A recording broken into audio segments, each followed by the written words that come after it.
Hey guys, Drifter here. Are you sick of skill-based matchmaking? Maybe you've already had your fill of difficult lobbies with dudes all running CDL skins. Maybe you've had enough deaths like this one. Or like this one. Or had to play against really competitive players like this guy. Well, if you're tired of that and you want to go back to regular matchmaking, today I'm going to show you how to turn skill-based matchmaking off. And make no mistake about it, this is a product promotional video. This is the new Netduma R3 router, and Netduma routers are the only ones in existence that I know of that have the options to let you turn skill-based matchmaking off. I'll do a full product review like later in the video. Let's jump straight into the part where I show you how to do it. This is what the Netduma OS looks like once you get it installed and set up. You can see I'm based out of Dallas, Texas, and you can see I can change my little geo-filter to make sure that I stay inside the United States. Nothing outside the red line can connect to me, but that's not all that we're doing. So we are, I think my webcam covers it, we are going to add a device here, and I'm going to pick my desktop that's connected. And now that we're adding my desktop, we're going to add the desktop to filter for Call of Duty. We're going to hit finish. Let's see. Yep, looks like filtering is enabled. Perfect. So now my desktop is filtering for Call of Duty. I have my filter size here on my Geo-filter, and what I'm going to do, the fastest way to reduce skill-based matchmaking, is shrink it down to about the size of your state. In my case, I'm going to force it to do Dallas servers, so that's going to get really small. And then we're going to boot up COD and go into matchmaking and watch what happens. All right, so we've got Call of Duty booted up. I do, as you can see, have it in windowed mode here. That's so that when the time comes, I can tab back over to my Netduma. And this is already interesting. Check it out. You can actually see the servers that it's tried to ping. We have an Oklahoma server, we have a Kansas server. You can see some of the servers that it tried to connect to right from the get-go. I'm gonna go ahead and open this up just a wee bit here to pull in some of those Oklahoma and Kansas servers. We'll make it work a little bit better, but let's go back to the game. And let's just do a regular 10v10 mosh pit. Real basic, real standard. Searching for a match. Let's tab over here. And let's see what we've got. We got steady ping active, which is very cool. This is kind of a neat one. So what this allows you to do is it allows you to set your target ping, and it will add a little bit of artificial latency. So when I'm in game, I'm probably going to connect to the Dallas server. It's probably going to have me at about probably really low ping, to be quite frank with you. Oh my lord, look at this. I have broken it, ladies and gentlemen. It is searching for a very high ping match, but let's do steady ping. Let's go to expert mode. Simple, no. Target ping of 20 milliseconds. And we're in a server already. Check this out. This is a non-skill-based matchmaking server. It put me in a game with whoever was available to connect to the Texas server, which is amazing. All right, let's see what Call of Duty says my ping is. So that's just going to be a ping to their server. All right, let's see what a non-skill-based matchmaking server plays like. I've got a few minutes here for the test. Still playing in that goofy windowed mode. We should have filtered to a server that was kind of hard to connect to. So most of the people here should be based on ping or region or party and like full skill matching. What the heck? Yeah, that guy is completely oblivious to me. Let me see if I can get I need an actual real gun. Let's change that. Sure, Basby. Simple enough. I just want to find somebody and assess the skill level. Not. It's a little choppy for sure because we've connected. We got a bunch of people from like Asia connected here too. This is like the lobby with all the people that the server, like Demonware, has no idea how to deal with. I'm gonna just be honest with you guys right now. Usually, when I get on my account, I get absolutely stomped and murdered, and it's brutal, and I have to go beg J-Hub to get like good gameplay for me. Right off the rip, start of this test, I'm automatically in easier lobbies. I should have turned on more telemetry so we can see stuff like that. That guy's gonna pop me back there, maybe? No? Around the corner now? I've only got 5 bullets.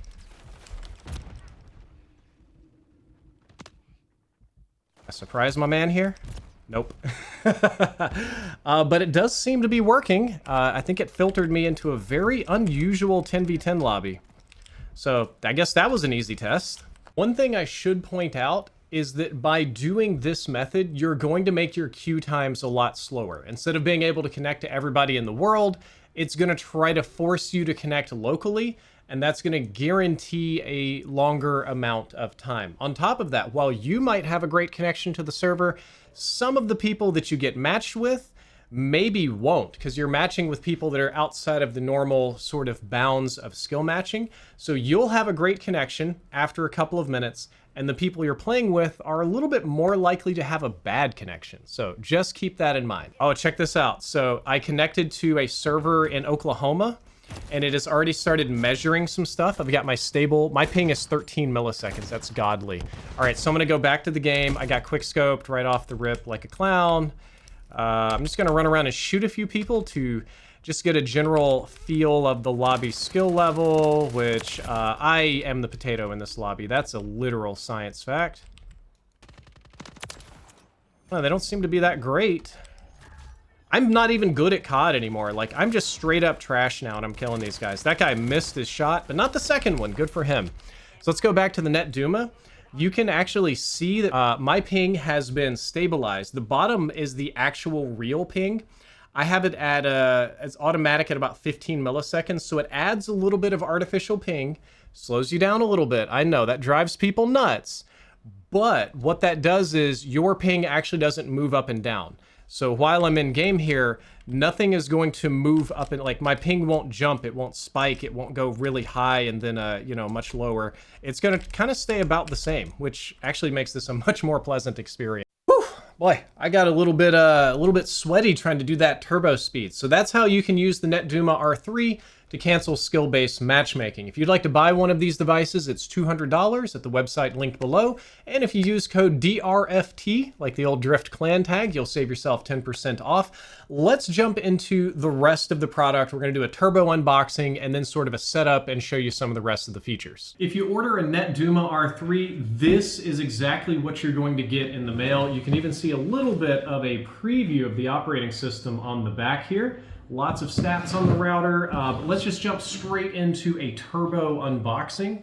Let's see if I can open this up and hope the router doesn't fall out. Wah, wah, wah, wah, wah. Let's take a look at the actual product we're reviewing. Lots of specs on the inside. Comes with an Ethernet cable, that's pretty standard and basic. DC power, also pretty basic. Let's take out the router itself. Now the router itself is significantly bigger than the R2. It's actually about the same size as the Netgear Nighthawk. And when you plug it in and start doing things, the RGB will glow kind of on this interior peace symbol. You can see on the back we do have 4 Ethernet ports and a USB. If you want to plug a USB stick or drive into it, you could maybe make a little home server. And then of course, we have our little antennas that we screw on, so that you can point them toward whatever console or thing that you need more signal. And that's really everything that's in the box. You get Ethernet cable, power, router itself, and some antennas, which is pretty straightforward, but I thought you'd want to see the physical product. Let's get back to the proper software review, which is the much more interesting part of this. So I've just set up my Netduma R3. It's down over here to the right of me. Unfortunately, the power cord was a little bit taut, so I can't grab it and pull it up on camera, but we are gonna do the setup here. First of all, apparently it detects your internet connection. We'll take the default, good. Accept license agreement, sure. All okay, Netduma R3, yep, already know what those are. Those are set to the defaults. And we'll have to set up an admin and password here, which we're gonna skip. We've got that saved, we've got our Wi-Fi admin. Okay, let's start DumaOS and see what we get right out of the box without any particularly fancy setup, waiting for DumaOS to start. Password, continue. Welcome to DumaOS 4. Let's continue. Test my speeds, show me what kind of power we're working with here in the Drift House. We're getting right around a gig. It kind of wants to go over a gig, but it's moving me back down a little bit. Download is doing a little bit better. Wow. Yeah, I got symmetrical 1 gig. It's plenty. I don't need 2. I don't need 10. 1 gig has been godly for years. Okay. Looks accurate to me. Apply these settings. What am I going to be doing? I'll game, streaming video. I will be doing some live streaming. I'll be doing some file sharing. I do some VPN. I don't do any of these so much, so we'll turn these on. I do work from home. Okay, let's continue.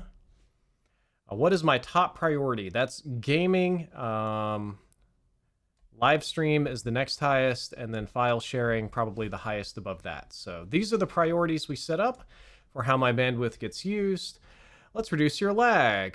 Ping optimizer. Okay, optimize my ping. Let's do it, Netduma R3. Show me. How can we make this better? Whatever server they're pinging, it's pretty low. I'm assuming it's a Dallas server somewhere. I live in Plano, so that's probably Dallas. Busy ping found. Let's improve your ping. I assume that what they're doing is they're applying the ping smoothing, or I don't know exactly how this feature works. Okay, cool. Well, we've improved our ping. I guess we have to test it another time or two to make sure it's stable. We'll hit optimize now just to see what it does. Oh, we have this. Okay, so this is actually pretty cool. You can customize the RGB on the Netduma router itself. You can go to custom here, and I wish I could hold it up and show it on camera, but the power cable is just so short. I can make it blue, I can make it red, I can do a lot of different stuff. If I just want to save power, I can turn it off. That's a neat feature. I'm going to leave it on a very basic rainbow mode, and we are going to hit continue and see what else is next. Theme dark mode. Ad blocker. DumaOS can block adverts across every device on your network. Yes, please. We're turning that on. We do have to set a home location, so let's do that. Let's go for Plano, Texas. That's my home location. Continue. We've got 6 activities prioritized. Ping is optimized. Speeds are measured. Ad block is enabled, which is godly. We've got ad blocker enabled. Home location set. Now we can finally go to DumaOS. DumaOS, what's in you? We're at DumaOS 4. Man, I was here at DumaOS 1. You love to see it. You love to see it. Okay, check it out. All of the things I just did are here, easily accessible. You can see today's network usage, which is very little. So let's do something like, I'll just do a Google speed test real quick and see if it will. Yep, see, it immediately measures this, so I don't have to rely on Google. I can see exactly what my network is doing. See, look, it's like Google this, unknown this is the server, logs your activity. Okay, that's pretty neat. So let's go set some things up. That's my upload, smart boost.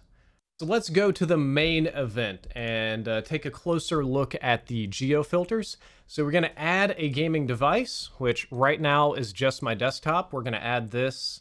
It supports, wow, I can choose a game, Arc, Apex, COD, the entire series, Halo, Overwatch 2, tons of games, Valorant, World of Tanks, Siege. Okay, we're gonna go real simple and we're gonna select Call of Duty, hit finish. You can see here's me over in Texas, but let's say I want this to filter more, and this is the really simple way. We can kind of keep it more or less state of Texas, regional south, Kansas City's okay. Or if I wanted to go crazy, I could just force it to only connect to the Dallas servers, which is great. As an alternative option, you can just draw a custom shape. So I can roughly get Texas all in here. This is more or less Texas. You actually drag and drop, move them around a little bit, and we hit save. And now my geo-filter will not allow me to connect to anything outside of the state of Texas, which is great for privacy reasons, but also guarantees that I get a local server. That's just part of it though. We have a ping heat map, so let's go ahead and get started. To choose a game button from the list that appears. Okay, so let's choose a game.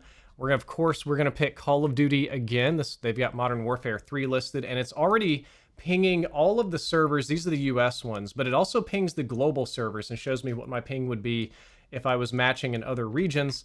Unsurprisingly, the Texas server by far the best for me. So I can actually click the Texas server here. You see all this information about it. You see your current ping, how stable it is. You can see it's generating a graph on the right-hand side. Hourly, daily, weekly, right now live, current ping, spikes, highest ping spike. Lots of great options here.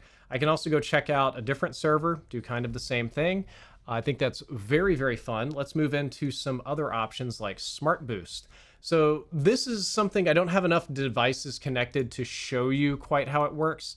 But this, once you have a lot of devices and you can kind of view your network map, this allows you to prioritize certain things, and you can see your priorities down here on the graph and sort of know what they're doing.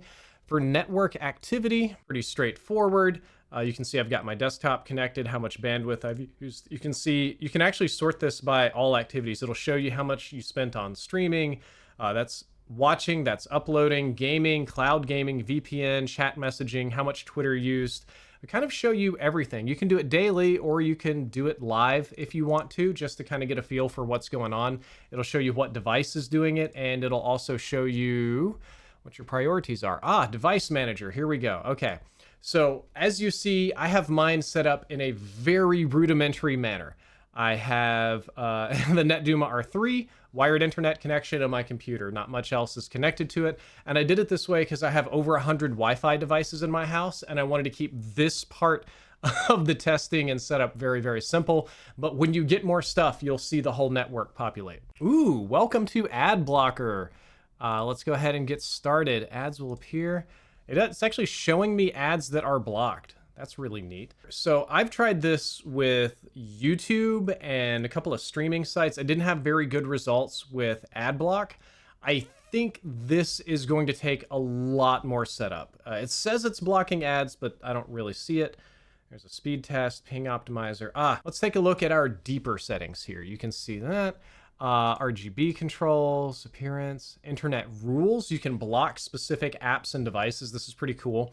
So you can pick a device and go next, and then you can block or restrict various things, either for parental controls, to limit bandwidth. Maybe grandma shouldn't watch Netflix and Hulu at the same time and blow up your gaming. You can kind of control that from here. I'm not going to set up any rules on the PC because I don't want to do that. Hybrid VPN unfortunately got disabled. They had a bug with the launch of the R3, but basically the way this works is that it allows you to log in to the router with your VPN, and your router at a router level will connect to the VPN, and you can VPN only certain programs, only certain devices, set up a lot of rules and stuff like that. It worked on the R2. Don't know what went wrong here.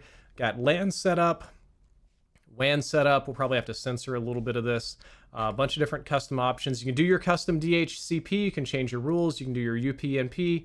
A lot of rules there. You got port forwarding, static routes. That's an interesting one. I don't really mess with that, but some people do. And of course, system info, accessibility. What do we got under accessibility? Convert charts to tables. That's interesting. But the meat of the program is the geo filter here.